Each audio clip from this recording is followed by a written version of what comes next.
Vamos trabalhar com planejamento tributário para clínicas odontológicas, em especial com a tese da equiparação hospitalar. Esse planejamento é uma área muito bacana de atuar, porque, na verdade, quando você desenvolve conhecimento para uma determinada área, que é o planejamento tributário para clínicas médicas, a gente pode usar por analogia esse tipo de conhecimento também para as clínicas odontológicas. Claro que eu tenho requisitos próprios das clínicas odontológicas, e é justamente isso que nós vamos abordar aqui. Bom, vamos começar, de onde surgiu este benefício. Essa tese que eu quero trabalhar aqui com vocês hoje é a tese que diz o seguinte: toda clínica médica ou clínica odontológica que seja tributado pelo lucro presumido, ela pode ter a redução da base de cálculo do IRPJ e da contribuição social sobre o lucro líquido. Os meus alunos já estão acostumados. O que eu falo sempre da pizza, né? O que é pizza? É a base de cálculo, é sobre o montante que vai incidir aí a incidência do IRPJ e da contribuição social. Qual que é, o normal? A gente pega uma fatia dessa pizza e tributa com o lucro presumido, que é um dos regimes de tributação. Pois bem, de forma geral, quando a gente fala de serviços, que é o caso da prestação de serviços odontológicos, serviços de forma geral, eu retiraria uma fatia desse faturamento total de 32% de serviços, tá? E sobre essa fatia de 32%, nós incidiríamos o IRPJ e a contribuição social. Tanto é que para um advogado, por exemplo, que está no lucro presumido, é exatamente isso que acontece. Uma fatia de 32% do total da nossa pizza, do total do faturamento, e incide IRPJ e a contribuição social. Pois bem, qual que é a grande sacada aqui nessa tese? Essa isenção diz o seguinte, que para toda atividade prestada equiparada à atividade hospitalar, dessa mesma totalidade da pizza, do valor total a ser tributado, ao invés de eu tirar uma fatia de 32 e aí sim incidir IRPJ e a contribuição social, nós vamos incidir o quê? Vamos pegar uma fatia de 8 e uma fatia de 12. Então vejam bem, a diferença que dá você tributar uma fatia de 32 para uma fatia de 8 e uma de 12. É muita diferença. Nós estamos falando aí de uma redução até de 70% da incidência da carga tributária. Imagine você chegar para o seu cliente e oferecer esse tipo de benefício. Pois bem, como é que a gente consegue então saber se eu tenho direito a esse benefício ou não? Na verdade, o que acontece? Deixa eu até pegar aqui a decisão certinho, o número Eu sempre esqueço o número. Aqui, ó. Bom, esse benefício de redução da carga do IRPJ e da contribuição social, ela veio através de uma lei 9249, que fez essa previsão, que para serviços equiparados a hospitalares, nós teríamos então a redução para 8 e para 12 do IRPJ e da contribuição social, tá? Então, daí veio todo o início dessa discussão. Pois bem, só que para que eu possa aproveitar este benefício dado pela lei 9249, eu tenho que, em primeiro lugar, lembrem, conversou com a clínica odontológica, ela está no lucro presumido, ela é possivelmente cliente para essa tese. Bom, primeiro, presumido, ok. Segundo ponto, eu tenho que saber quais são os serviços que efetivamente essa clínica odontológica presta. Para isso, você vai ter que estudar a RDC número 50 da Anvisa, não sei, o item 4, que descreve quais são os serviços equiparados à atividade hospitalar. Então, você vai ter que identificar lá, se na clínica médica, se esse dentista, se essa clínica médica presta esses serviços que estão na RDC número 50. Esse é o primeiro requisito, presumido. Segundo requisito, prestar serviços equiparados ao hospitalar que estão descritos justamente na RDC número 50, certo? E qual que é o segundo requisito obrigatório para esta clínica odontológica? Que ela seja constituída como uma sociedade empresária. O que quer dizer isso? Aquela sociedade constituída na junta comercial, onde você tem uma sociedade onde você olha de fora e você vê realmente uma empresa. Porque qual que é o grande problema? A Receita Federal não aceita quando existe uma sociedade empresária de fato, ela diz assim, tem que ser de fato de direito. O que quer dizer isso? De direito é registro na junta, formalização, número de inscrição estadual, número de inscrição municipal. Isso é a parte formal de uma sociedade empresária. Mas, de fato, como é que ela funciona? Internamente, o seu serviço é prestado não só pelos próprios sócios, mas também por médicos que prestam serviço para essa clínica. Ou seja, olha o que entende a Receita Federal. Você chega diante de uma clínica odontológica, onde você vai fazer algum procedimento, e você não está indo lá só por causa da doutora Letícia, por causa da doutora Maria. Você está indo lá porque a clínica é a fachada, é o todo que representa realmente que ela é uma sociedade empresária.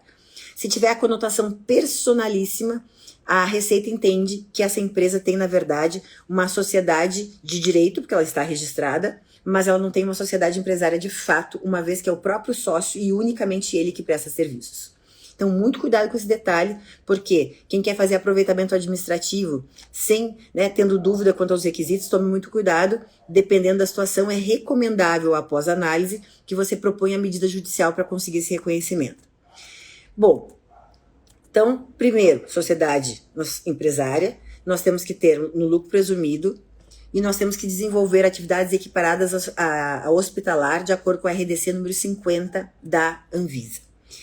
E claro, nós temos que ter também o quê? Nós temos que ter todas as normas da Anvisa como cumpridas, ou seja, eu tenho que ter a vigilância sanitária autorizada. Eu já vi acontecer em processo de jurisprudência que eu acompanho, do advogado deixar para juntar posteriormente essa comprovação da Anvisa. E ainda pior, né, gente, em mandado de segurança.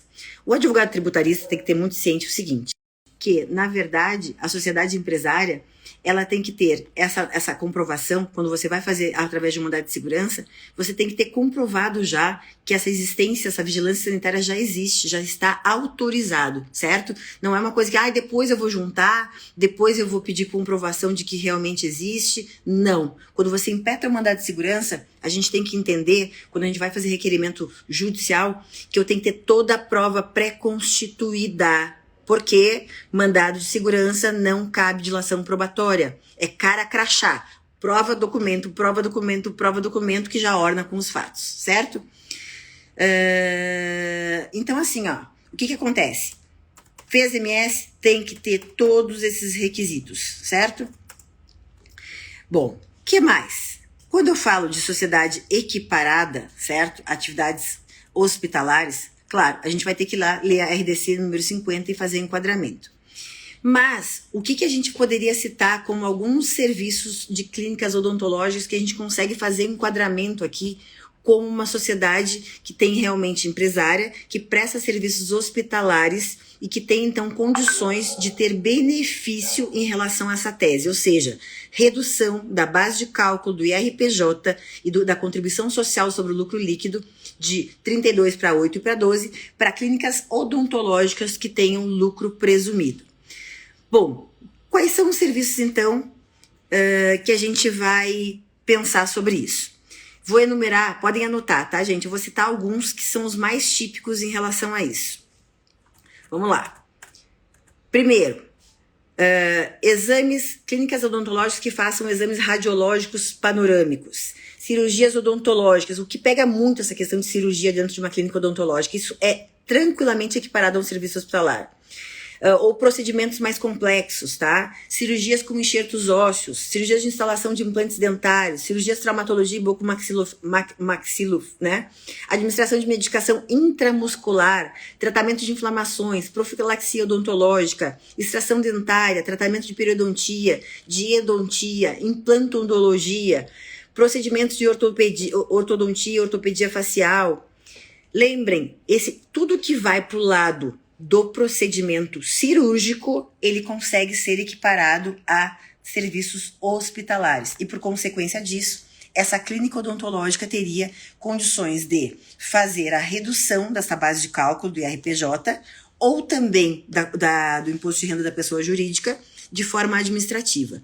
Muito cuidado, tá? Se eu não tiver todos os requisitos muito claros e muito presentes, essa recuperação administrativa pode ser perigosa, porque quando você faz a recuperação administrativa, você passa daqui para frente a recolher já em valor menor, já tendo benefício para o seu cliente, e você pode fazer a recuperação dos últimos 5 anos por meio de quê? Processo administrativo de compensação, junto da Receita Federal. Ou, se você optar pelo processo judicial, que pode ser mandado de segurança, que pode ser ação declaratória, vai depender da situação, isso tem que ser analisado caso a caso, você pode propor a medida judicial e você vai conseguir daqui para frente também o reconhecimento de que não há essa incidência que da redução da base de cálculo, você já vai ter um benefício, mas também você consegue restituir os últimos 5 anos. De que forma? CMS, através também de compensação administrativa com a Receita Federal, ou por meio de ação declaratória, você terá o quê? A restituição via precatório, que a gente sabe que é muito mais demorado, que vem em cash, que vem em dinheiro, ou a restituição através de compensação administrativa da mesma forma que a gente efetua lá no mandado de segurança. Então, gente, hoje, essa live vai ser um pouquinho rápida, eu vou deixar ela salva aqui para vocês assistirem. Eu queria trazer esses pontos mais importantes. Por óbvio que essa tese envolve muitas coisas. Quando eu dou uma aula completa como essa, a gente fez esses dias um masterclass, foram 3 horas e meia de aula sobre isso, né? Para o pessoal poder tirar dúvidas. Isso faz parte do meu curso, inclusive, né? E faz parte da minha mentoria também, da mentoria tributária avançada. Então, assim, vocês que são novos aqui, se vocês se interessam por planejamento tributário médico ou por planejamento tributário para clínicas odontológicas, eu afirmo que isso é uma ótima área, que são pouquíssimas as pessoas que são especializadas nessa área e que tem sim muito campo de atuação, muitos clientes. Quem não conhece é um médico, um dentista e na sua cidade não tem aí clínicas médicas e clínicas odontológicas. Na mentoria tributária avançada, né, para quem está começando do zero, até eu vi que a Rita entrou aqui, a Rita é minha mentorada, a gente começa do zero. Para quem nunca viu tributário e quer trabalhar com planejamento, entrando na mentoria tributária avançada comigo, consegue trabalhar justamente com todos esses assuntos aqui dentro da mentoria e já consegue saber fazer prospecção e fechamento de contrato, tá? Na mentoria a gente não espera a pessoa aprender tudo, 1 ano, 2 de curso para poder começar a atuar. Não. Na mentoria é personalíssimo, né? Você entra, eu já faço o direcionamento do que você precisa, do que você tem que estudar, do que realmente você precisa focar para fechar um contrato, principalmente com uma clínica médica ou uma clínica odontológica. Professor Fantoni na área, seja bem-vindo. Estivemos em Buenos Aires juntos almoçando, né, gente? Viu? O tributário é assim, ele te dá asas, ele te permite viajar pelo mundo e trabalhar ao mesmo tempo e se divertir, né, Fantoni? Almoçamos juntos lá em Buenos Aires semana passada. Tributaristas têm asas e têm rodinhas nos pés. Liberdade geográfica, sabe? Pensem nisso. O tributário te dá possibilidade de ir e vir, viajar e curtir a vida, além de continuar trabalhando onde você estiver. Galera, eu vou ficando por aqui. Vou deixar essa live salva. Quem tiver alguma dúvida, quiser me mandar um direct, quiser saber mais sobre a mentoria tributária avançada também, pode me chamar aqui que a gente conversa, tá bom? Beijo, galera. Obrigada pela presença de vocês. Tchau, tchau.